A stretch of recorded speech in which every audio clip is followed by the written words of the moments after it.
January 3rd, 1981. A man police hunted for 5 years is brought to Dewsbury Police Station.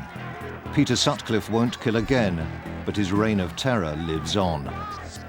You could be him, anybody could have been him, so you have to be wary of all men. There was 23 children from the 13 victims, and I'm one of those children. I know it's affected me all my life.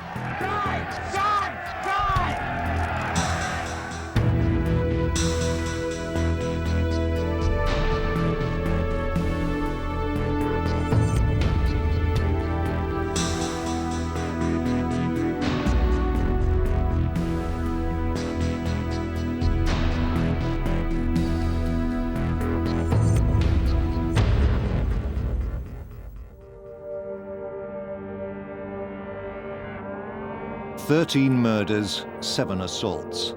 Peter Sutcliffe killed with a ball-peen hammer and then brutally slashed his victims. The fear he created changed people's lives. The euphoria when he was arrested infected even the normally sober announcements of the police. I can tell you that we are absolutely delighted with developments at this stage. Absolutely delighted. Can you all smile? Really delighted. Can you get a bit closer? George is delighted as well. They were absolutely delighted. They'd caught him, and it was that phrase that stuck in my mind, absolutely delighted. Yes, absolutely delighted. Those words didn't, those type of words I didn't want to hear, connected to the death of my mother. Delight, even though in retrospect, looking back, of course they would be delighted. At the time, I was thinking, absolutely delighted, I'm bloody frustrated here, to say the least. October 1975. Richard McCann's mother, Wilma McCann, was the first recognised victim of Sutcliffe. Her body was found yards from her home on playing fields behind Scott Hall Avenue in Leeds. Richard's eldest sister, Sonia, aged 7, became worried when their mother didn't return home. It was 5:30 in the morning. Sonia, the oldest, woke me and shook me and says, Mum's not here. Well, let's go find her. I put my coat on over my pyjamas, and we headed off to the local bus stop. And it was walking to that bus stop down the path at the back of the field where I was, that was the first time as a young 5-year-old that I felt fear. And when we sat at the bus stop hoping that she would come off the buses, as one each came and went, that fear grew and grew. That memory of that night has remained with me all this time, 29 years. Richard McCann was the first of many young children to lose their mothers to Sutcliffe. January 1976, mother of 3, Emily Jackson, killed in Sheepscar, Leeds. No, we don't know the motive at the present time. We don't think it's sex, and we don't think it's robbery at this stage. As the murders continued, the police decided that Sutcliffe had a grudge against prostitutes. Even when in June 1977, 16-year-old Jane MacDonald became the Ripper's 6th victim, struck down just a few hundred yards from Scott Hall Avenue, the man in charge of the investigation, George Oldfield, stuck to the prostitute theory. One did stop and he drove off when he seen police. Did he? Oh, it's not surprising. Anyway, we're doing our best. We want him as much as you do. More so. I think it was a mistake that he attacked Jane MacDonald. I think probably in her case he mistook her for being a lady of the streets because she was out in that area at the time she was, on that Saturday night.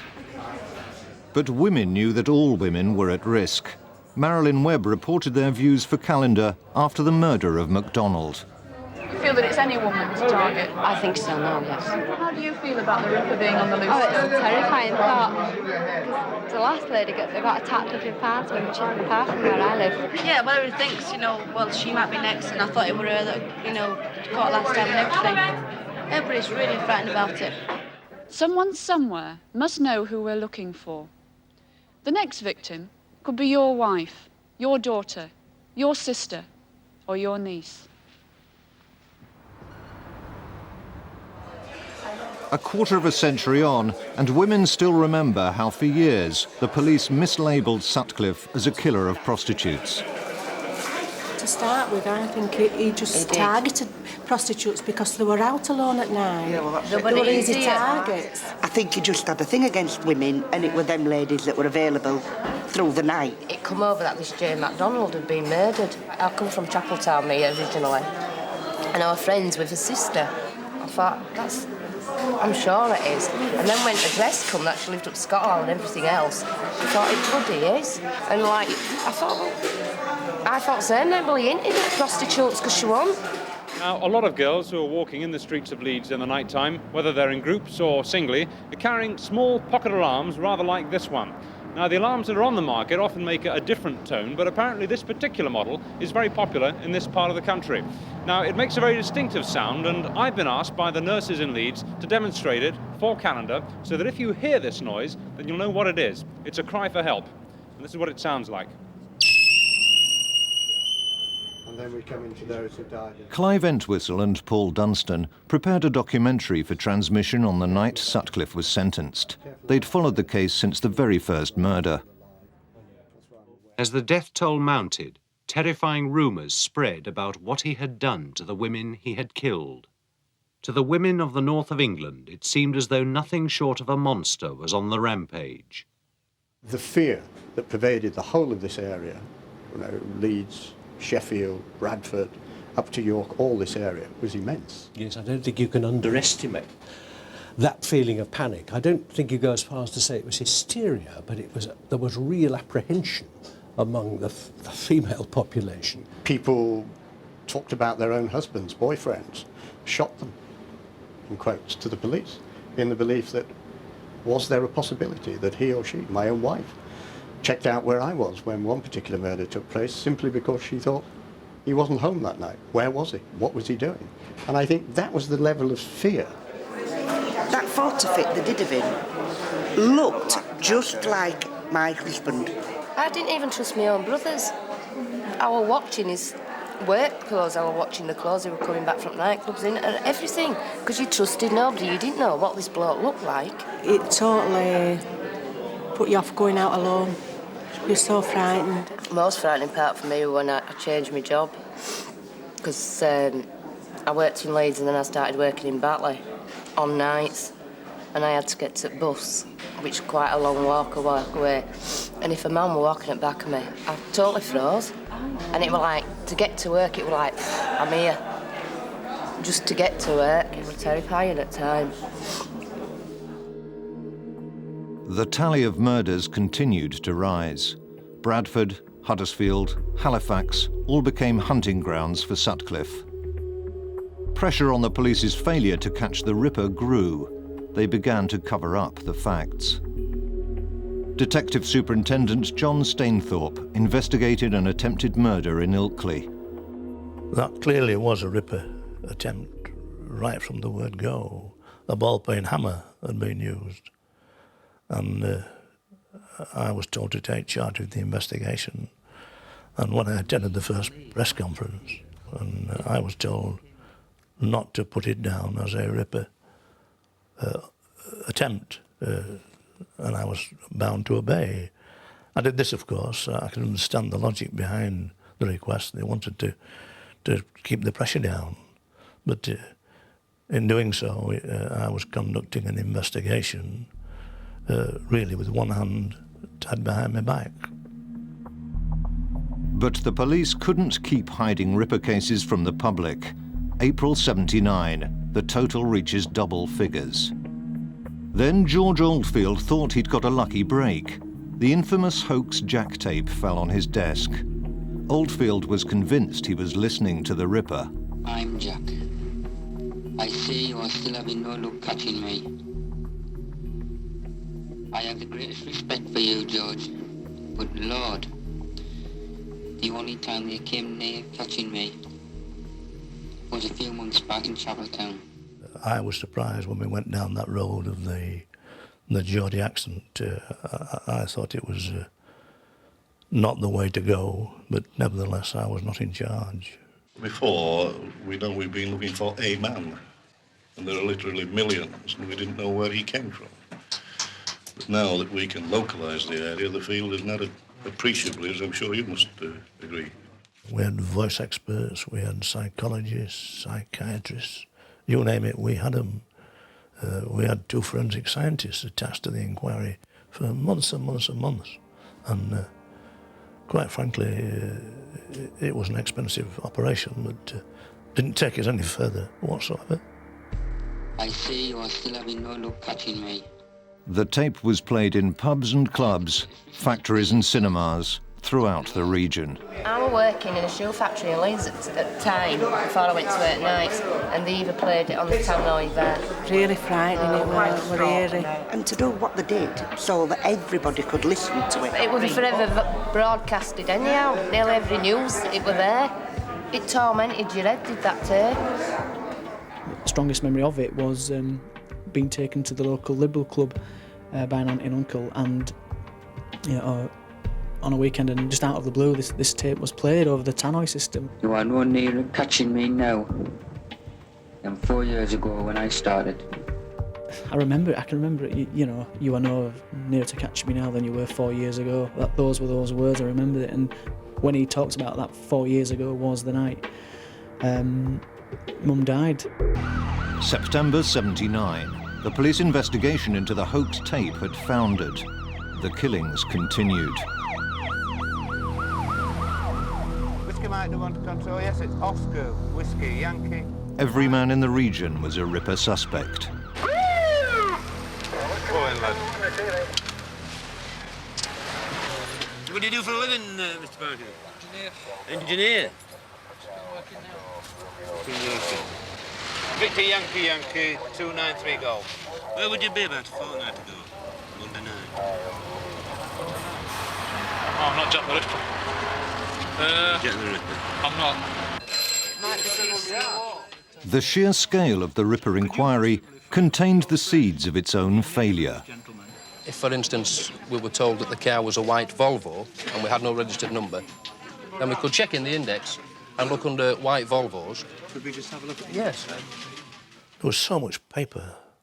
At one time, we had to have the floor strengthened at Millgarth Police Station because it was in danger of collapsing.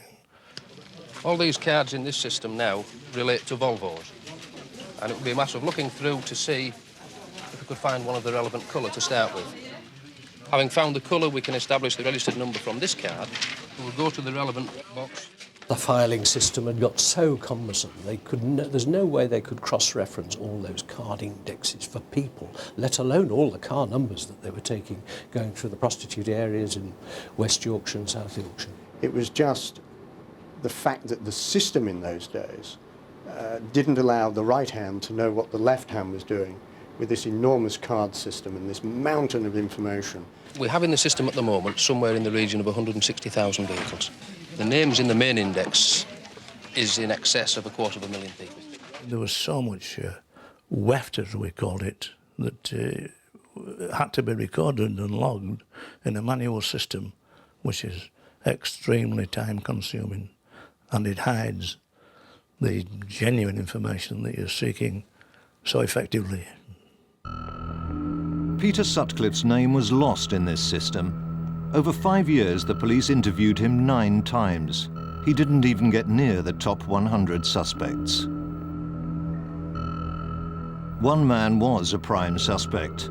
The right age, a mechanic, and a taxi driver working alone at night. Terry Hawkshaw was hounded for nearly 2 years. I realised that I was being followed all the time. And then it got to the stage where I knew the cars, the CID men knew me. We just followed each other around all night. Each time there was a new murder.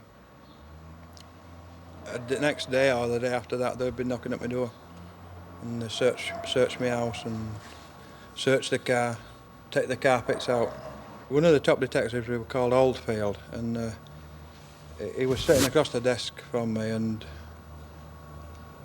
when he's saying that he thinks that you've done it, you know, and I mean, he's the top man, he's intelligent. You don't know what to do. You just don't know what to do. In the last year of his freedom, Sutcliffe showed his true colours. With the red light areas continually and obviously under police observation, Sutcliffe searched for vulnerable women elsewhere: hospital grounds, halls of residence. He attacked a doctor, a civil servant, a schoolgirl, and finally a student.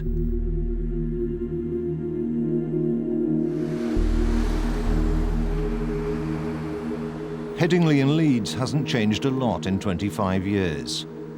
Even the waste ground behind the Arndale Centre is still there.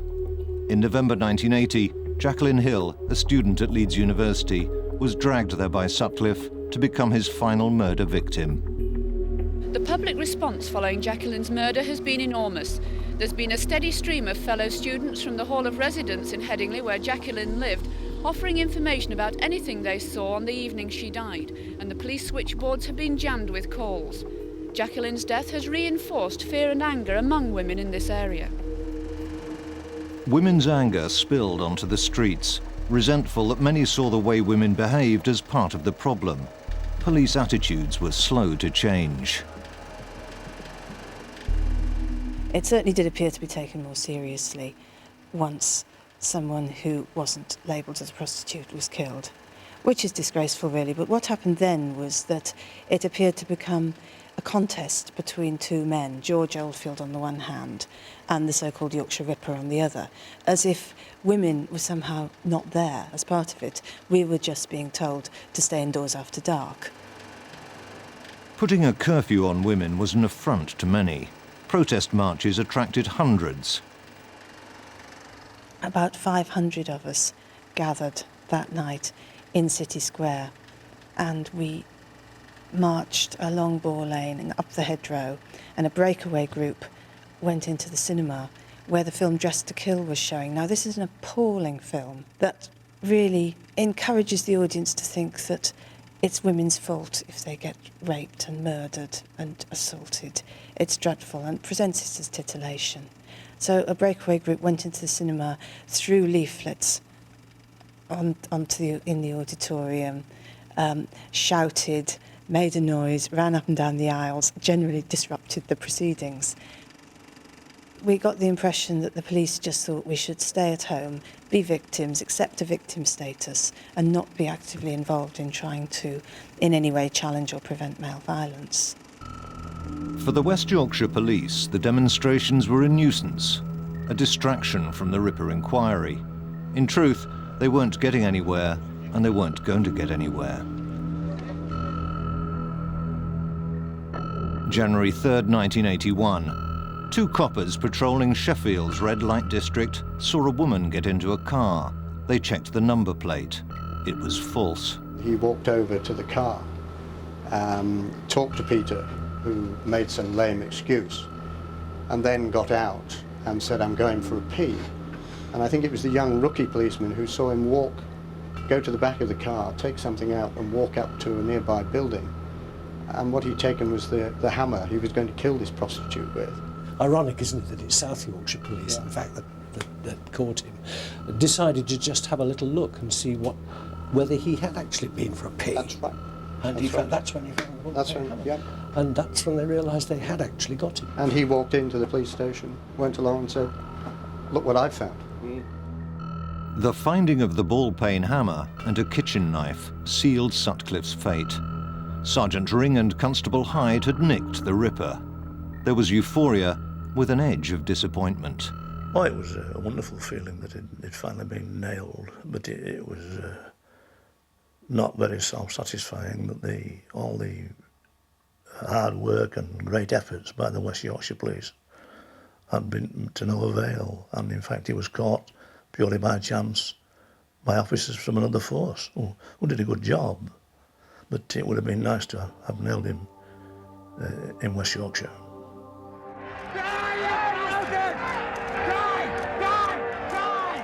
But it was West Yorkshire Police who had to wrap up the prosecution. Former head of the Ripper Squad, Dick Holland, needed proof Sutcliffe was the Ripper. His first port of call was Sutcliffe's home, where he lived with his wife, Sonia. The first thing that struck me as she answered the back door, I went inside, there was the usual kitchen block of wood, polished wood. The house very nice and decorated, very clean and tidy. And a series of knives going from a large one down to a very small one in slots. And the second largest one was missing. Now I had the knife from Sheffield, and it was obvious that that was the missing knife. There was more. Holland searched for a hacksaw Sutcliffe had used to mutilate one of his victims. I knew exactly what sort of hacksaw we were looking for, and it happened to be hanging up in the garage, and I found that hacksaw, and in fact traces of blood were found on the blade. So it was in fact the hacksaw, and they hadn't even changed the blade. May 1981. Sutcliffe pleads guilty to manslaughter due to diminished responsibility. He said he heard the voice of God telling him to kill prostitutes. His defense is rejected. His sentence is life imprisonment for 13 murders and 7 attempted murders.